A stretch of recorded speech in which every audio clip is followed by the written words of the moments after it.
বাদী সোলাইমান, পিতা মৃত আদম আলী, কাপাসিয়া এসিলেন্ট অফিসের পিউন হিসাবে বর্তমানে আছেন।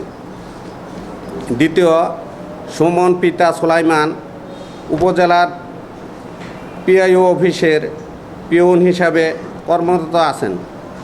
পিতা পুত্র নিজ এলাকায় দীর্ঘদিন যাবৎ সরকারি অফিসের চাকরি সুবাদে নির্বাহী অফিসার ও অ্যাসিস্ট্যান্ট অফিসের প্রভাব খাটিয়ে দীর্ঘদিন যাবৎ আমার ভাই প্রবাসী হাবিবুল্লাহ জমির ভূমিদস্যু পিতা পুত্রের জবরদখলে প্রভাব খাটিয়ে দীর্ঘদিন প্রভাব খাটায় পায়তারা করিতেছেন।